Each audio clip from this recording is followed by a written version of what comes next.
రాజు అనే యువకుడు ముంబైలోని ఓ పాత అపార్ట్మెంట్లో కొత్తగా అద్దెకు ఇల్లు తీసుకున్నాడు. సాఫ్ట్వేర్ ఉద్యోగి అయిన అతనికి పని ఒత్తిడిలో విశ్రాంతి కావాల్సి ఉండేది. అందుకే ఓ పాత అపార్ట్మెంట్లో మొదటి, రెండవ అంతస్తుల్లో కుటుంబాలు ఉండేవి. కాని మూడో అంతస్తు మాత్రం ఖాళీగా ఉండేది. అద్దెకు ఇవ్వాలని యజమాని చెప్తున్నా ఎవరూ తీసుకోలేరు. రాజు అడిగినప్పుడు కూడా యజమాని ముఖం మారిపోయింది. మీకు అక్కడేమీ లేదు సార్, మూడో అంతస్తుకు ఎవరూ పోరు. అక్కడ ఒకప్పుడు ఓ ప్రమాదం జరిగింది. కాని మీ ఇల్లు రెండవ ఫ్లోర్లో ఉంది, మీరు మాత్రం భయపడాల్సిన పనిలేదు అని చెప్పాడు. రాజు పట్టించుకోలేదు. రెండవ అంతస్తులో నివసించడం, మూడో అంతస్తు ఖాళీగా ఉండటం వల్ల శాంతి ఉంటుంది అని భావించాడు. అయితే తర్వాత మూడో రోజు రాత్రి నుంచే అతనికి అనుభూతులు మొదలయ్యాయి. రాత్రి 12 గంటల తర్వాత పై అంతస్తు నుండి మెల్లగా నడిచే అడుగుల శబ్దాలు, చిన్నపిల్ల ఏడ్చేది, ఫర్నిచర్ లాంటి శబ్దాలు వినిపించేవి. మొదట రాజు వాటిని ఊహలు అనుకున్నాడు. ఒకరోజు రాత్రి అతను నిద్రలేచి నీళ్లు తాగబోయి కిచెన్కి వెళ్లాడు.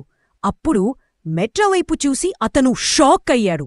మూడో అంతస్తు నుండి సడన్గా ఓ నల్లటి ఆకారం మెట్లమీద దిగుతూ కనిపించింది. మసక వెలుతురులో కనిపించిన ఆ ఆకారం మెట్ల మధ్యలో కనిపించకుండా పోయింది. ఆ రాత్రి రాజుకి నిద్ర పట్టలేదు.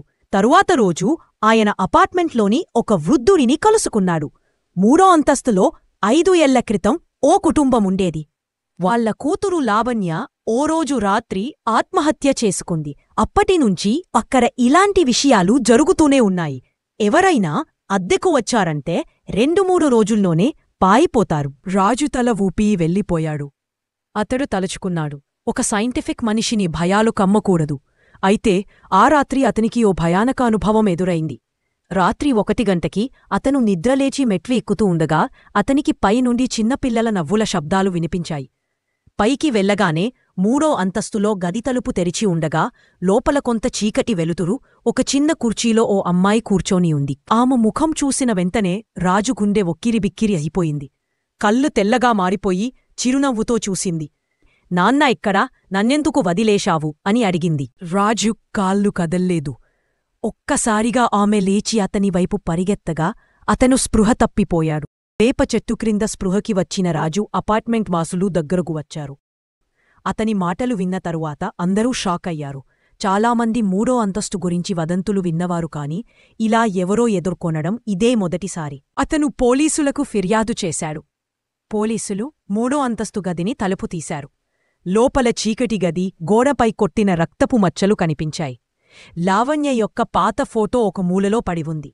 అప్పటినుంచి అపార్ట్మెంట్ యజమాని మూడో అంతస్తును పూర్తిగా మూసివేసి తాళాలు వేసి పెట్టేశాడు. అక్కడికి ఎవరూ పోనివలేదు. రాజు అపార్ట్మెంట్ వదిలి ఇంకో ప్రాంతానికి వెళ్ళిపోయాడు.